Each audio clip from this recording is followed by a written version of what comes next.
Nos anos 2000, aconteceu um fenômeno muito curioso, mas que deu muito sucesso, no objetivo de se destacar entre os jovens com gibis focados para adolescentes com estilo pseudo-anime, cujo assunto daria um vídeo próprio, que é o surgimento da Turma Mônica Jovem, e claro, que teve gibis que se inspiraram na Turma da Mônica Jovem para crescer os seus personagens e tratar sobre os assuntos de adolescentes, como por exemplo, o Brasilzinho e a gravidez na adolescência, que eu encontrei sem querer pesquisando sobre a Luluzinha Teen e achei que fosse um shitpost parodiando o Brasil, mas não, é realmente um quadrinho educativo, eu acho.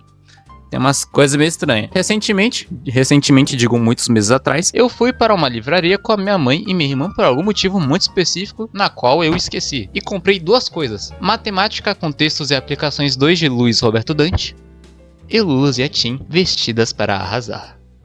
Claro, tinha muitos livros interessantes, como por exemplo, Um Novo Mundo de Bibi Tato, Minecraft, O Templo do Dragão, Resident Evil de volta ao jogo, Luluzinha Teen Festa anos 50, eu quase comprei. DVDs, filme da Monster High, mangás que eu não comprei por causa de dinheiro, Mila Sugar, que dessa vez eu nunca ouvi falar neste quadrinho, mas eu quase comprei por curiosidade. Aliás, tem um amigo que era muito fã das revistas da Luluzinha Teen. Vamos ler um pouquinho sobre esse relato? Bom dia, espectadores do canal Kurdisk. Meu nome é Tutano Boga e sempre fui um grande leitor fascinado pela Luluzinha e seu empoderamento feminino. Desde sempre me vi admirando ela pelos seus feitos contra os garotos que tanto menosprezavam ela. Mas quando eu tinha 14 anos e li a Luluzinha Teen, me apaixonei terrivelmente. Sempre esperava uma nova edição sair pra ver a minha namorada fictícia. Sempre me via em diversos delírios que eu tinha me casado com a Luluzinha e feito uma grande família com ela.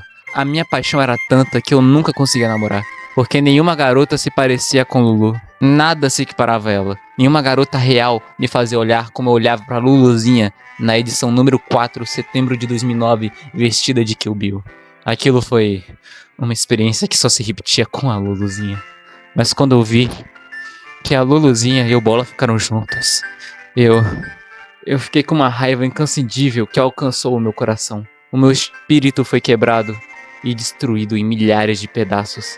E quando eles terminaram, me via voltando a amar a Luluzinha 2 vezes mais, no nível que me considerava um louco. Mas, nesse momento eu percebia que nunca teria realmente a Luluzinha. Ela não era real. Tudo que eu tinha era apenas sonhos acordados e umas fantasias que sempre estiveram no mais puro abismo do inferno. O que era amor se transformou em raiva. Eu sabia que nunca iria amar qualquer outra garota, e muito menos encontrar amor da minha vida. Todo meu ódio por mulheres foi uma porta de entrada para eu começar a descontar toda a minha raiva com homossexuais. Mas quando eu menos percebi, meu ódio pela Luluzinha foi uma porta de entrada para um movimento LGBTQIA+. Meu Deus. Agora que passamos dessa longa introdução do vídeo, podemos falar um pouco sobre a minha leitura com a Luluzinha Teen Vestidas para Arrasar. Vamos começar pelo elefante da sala. Que arte bonita. Na primeira edição da Luluzinha Teen, tinha uma arte cuja a qualidade era meio inconsistente, tendo algumas partes que eram bonitas de fato, mas em suma maioria eram feios ou muito esquisitos. Tipo os personagens tendo um espaçamento estupidamente longo no olho parecendo um alien de filme ET, e muitas vezes o rosto era muito derretido.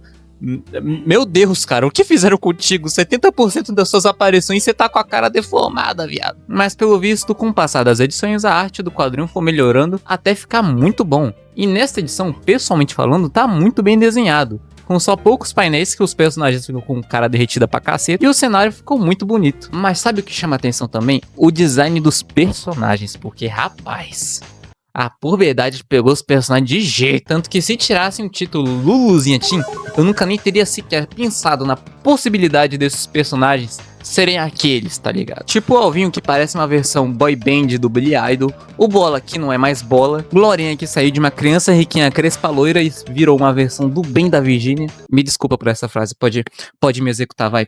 Caramba, a Aninha no gibi original parecia uma topeira. Uma coisa na qual não posso opinar muito é sobre os personagens principais, se a personalidade deles estão fiéis ou não com o gibi original, porque eu não cresci lendo Luluzinha sem ser naquelas provas de português que você tem que descobrir o humor da tirinha. E muito menos li os capítulos dessa saga adolescente, no máximo foi essa edição, que acabei lendo, e uma passada de olho na primeira edição pra falar mal da arte dela. Mas a maioria dos personagens são meio não fede nem cheira. Em especial o Bola e o Alvinho. O Alvinho, pelo menos dá pra falar que ele é o radical do grupo, tá ligado? O Bola nem é Bola mais.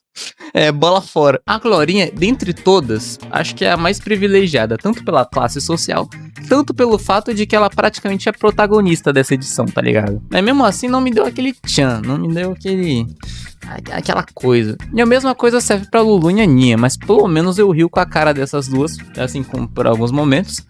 Mas eu tenho certeza que essa não foi a intenção original, mas foi o erro que deu certo. Uma coisa interessante é que a Luluzinha Teen tinha um blog tanto dentro tanto fora da série, que servia tanto pra dar aquele contato com os fãs, e tinha um Twitter dos personagens, que por ironia do destino, a Lulu segue Justin Bieber no Twitter. O Bola segue o Rock in Rio, Glorinha segue a Demi Lovato, Manu Gavassi e Justin Bieber. O Alvinho segue um monte de páginas de esporte, só que o mais especial entre os que o Alvinho segue é o Ronaldinho, Neymar Jr. e o Anderson Silva.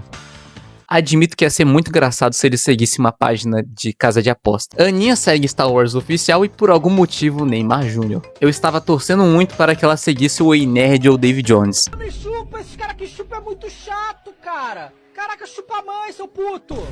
Não chupe lá. Dito sobre os personagens e suas páginas do Twitter, o meu personagem favorito é a Aninha. Ela não é uma personagem de destaque, ela não rouba a cena, é a garota geek que gosta de tecnologia e faz referência de computador, então é uma personagem meio identificável dali. Mas sobre a história dessa edição, sinceramente, da primeira vez que eu li, eu achei divertidinho, tá ligado? Não é um bagulho que tu evita depois de consumir por um sentimento negativo, mas evita pela preguiça, porque não tem aquele carisma que tu lembra de depois de 5 meses e dá aquela tesão de ler de novo. Normalmente chamam isso de experiência de uma noite. Bom, se fosse pra dar uma nota pra essa edição, eu daria um Justin Timberlake / Bolsa Ozuko.